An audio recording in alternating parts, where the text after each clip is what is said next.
নমস্কার। Ramakrishna TV YouTube চ্যানেলের পক্ষ থেকে সকল মা বাবা দাদু দিদা ঠাকুমা ঠাকুর দাদা দাদা দিদি ছোট ছোট ভাই বোনদের জানাই অনেক অনেক ভালোবাসা এবং প্রীতি আন্তরিক শুভেচ্ছা। সবাই ভালো আছেন, ভালো থাকবেন। ভালো তো থাকতেই হবে, ভালো থাকতেই তো হবে, ভালো না থাকলে আর কিভাবে চলবে। কিন্তু এই যে কাজ করতে এসেছি ইউটিউবে, কিন্তু ভালো আর থাকতে পারছি না, কারণ কেউ আমাকে ভালো থাকতে দিচ্ছে না। এত হিংসা, এত হিংসা, আর কি বলবো ভেবে তো পাচ্ছি না। তার আগে বলে দিই, আমি পাকা পেঁপে কাটছি, আর আমি পেঁপে খেতে খুব ভালোবাসি। ছোটবেলা থেকেই পাকা পেঁপে আমি খেতে খুব ভালোবাসি এবং আমটাও আমি খেতে ভালোবাসি। তো ভাবলাম এই ফ্রিজের মধ্যে একটা গোটা পেঁপে পড়ে রয়েছে, ঠাকুরকে সেদিকে দিয়েছিলাম, পেঁপেটা খাই। আর দেখো এই পেঁপেটা মোটামুটি 1 কেজি 250 ওজনের, আর আমি পুরোটাই গিলবো। গিলবো না কেন, আমার খেতে ইচ্ছে করেছে, আমি খাবো। কত রকম কথা শুনতে হয়, ওরে বাপরে বাপ, এই মোটকা কত গিলবি, হ্যাঁ, তারপরে এই যে এত খাবি না ফেটে পড়বি, বউটা যেমনি মোটকা তুইও মুটকি, তোরা দুই হাতি মিলে আর কত খাবি, এবার তো খেয়ে খেয়ে ফুলে ফেটে যাবি। আমি একটা কথাই বলতে চাই ভাই, শরীর আমার, ঠিক আছে, জীবন আমার, খাবো না কেন, খেতে ভালোবাসি। কি করব, সারাদিন কাজকর্ম করি, সারাদিন অফিসের কাজ থাকে, খাবো না কেন? যেটা খেতে ইচ্ছে করবে সেটাই খাবো, তাই না? ভালো মন্দ হোক আর যাই হোক, খাবার জিনিস মানেই খাবো। আর দেখো পেঁপের মধ্যে আমি একটু চিনি ছড়িয়ে দিয়েছি, আমি এরকম চিনি ছড়িয়ে পেঁপে খেতে খুব ভালোবাসি। জানি তোমরা বলবে আবার দাদা কাঁচা চিনি খাচ্ছ, কিন্তু আমার খুব টেস্ট লাগে, আমি খাই। প্রত্যেকদিন তো আর খাচ্ছি না। তোমরাও কিন্তু একবার এই পেঁপের মধ্যে একটু চিনি ছড়িয়ে তোমরা খাবে, দেখবে খুবই ভালো লাগবে, দারুণ টেস্ট লাগে। আর দেখো আমি কিন্তু খাওয়া শুরু করে দিয়েছি, 5 মিনিটে পুরো এই 1 কেজি 250 পেঁপেটা পুরো গিলে খাবো একেবারে। তোমাদের কেমন লাগছে অবশ্যই আমাকে কিন্তু কমেন্ট করে জানিও।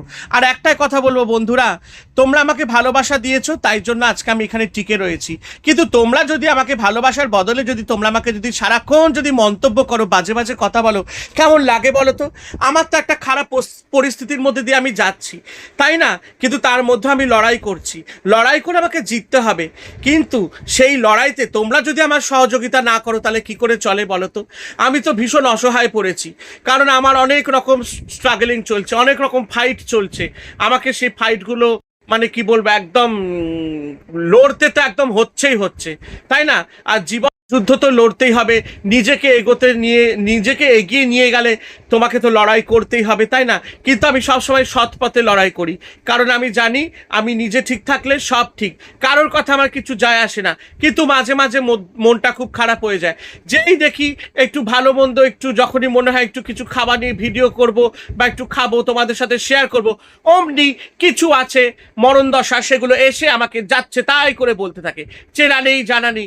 কেন ভাই, তোমাদেরকে তো আমি চিনি না, কিন্তু ভিডিও করি যাতে তোমরা ভালো, যাতে তোমাদের ভালো লাগে, তাই না? তো ভালো লাগাটাই তো ব্যাপার না? যখন আমি চাইছি আমার তরফ থেকে তোমাদের কাছে কিছু ভালো লাগা জিনিস আমি প্রেজেন্ট করব, তাহলে সেটা তোমরা পজিটিভলি নাও। এবং তোমরা যে আমাকে এত ভালোবাসো, সেটা তো কি বলবো, আমার কাছে ঈশ্বরের দান। তাই ভালোবাসা নেওয়া দেওয়াটা তো ভালো ব্যাপার। তার বদলে কিছু কিছু মানুষ আছে সহ্যই করতে পারছে না আমাকে, একেবারে হিংসায় একেবারে জ্বলে পুড়ে যাচ্ছে। তাই জন্য বলছি ভাই, আমার খাওয়া দেখে যে জ্বলে পুড়ে যাচ্ছে, বলো, আমি বাড়িতে তাদেরকে একটা করে বার্নল পাঠিয়ে দেবো। যেখানে তোমাদের জ্বালা যন্ত্রণা হচ্ছে সেখানে তোমরা ভালো করে বার্নলটাকে একেবারে মালিশ করে নেবে একেবারে। আর দেখো আমি কিন্তু খেয়েই যাচ্ছি, আমার কিন্তু কোনো দিকে মন নেই। তবে হ্যাঁ, ব্যাকগ্রাউন্ডে তোমাদের সাথে আমি কথা বলছি, কেন বলো তো? খাওয়াটা ডিস্টার্ব করতে চাইছি না, কারণ আজকের চ্যালেঞ্জ হচ্ছে 5 মিনিটের মধ্যে আমি এই 1 কেজি 250 পেঁপেটা পুরো গিলে খাবো। আমি কিন্তু খেতে খুব ভালোবাসি, আমি খুব সাধারণ মানুষের মতন এবং জীবনযাপন করতে পছন্দ করি, ঠিক আছে? আমার তো হাই স্ট্যাটাস নিয়ে আমার থাকার একদম সেই মানসিকতা নেই।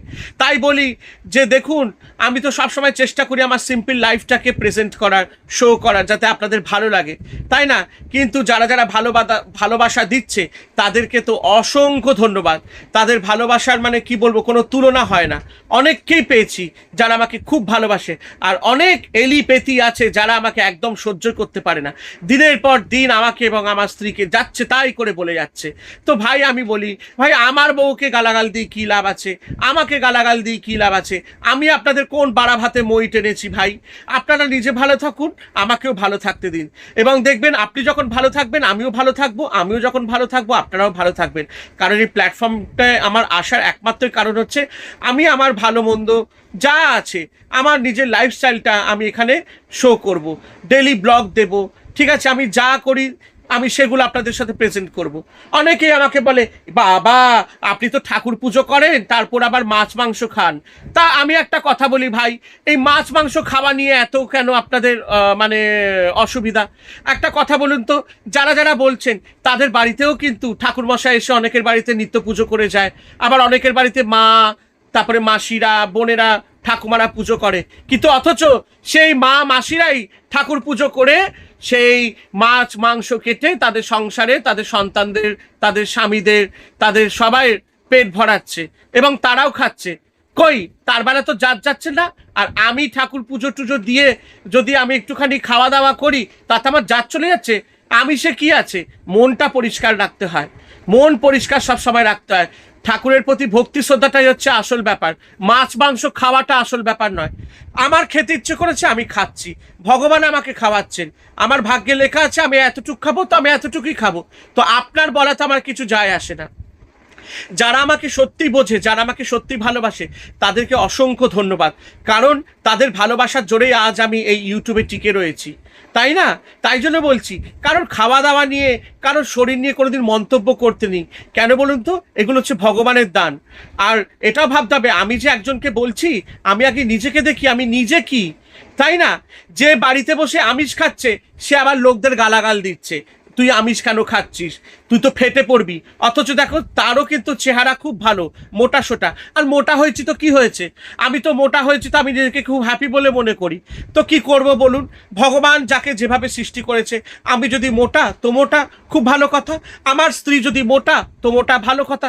এতে আপনাদের কি যায় আসে? যারা যারা আমাকে বাজে বাজে মন্তব্য করছেন, এটা ভাবুন না যে আমরা আপনাদেরকে ভালোবাসা দিচ্ছি, ভালোবাসা দেওয়ার চেষ্টা করছি, ভালো কিছু দেখাবো যাতে আপনাদের ভালো লাগে, ব্যাস এইটুকুই। কিন্তু তার মধ্যে আপনারা কথা বলতে কিন্তু ছাড়েন না।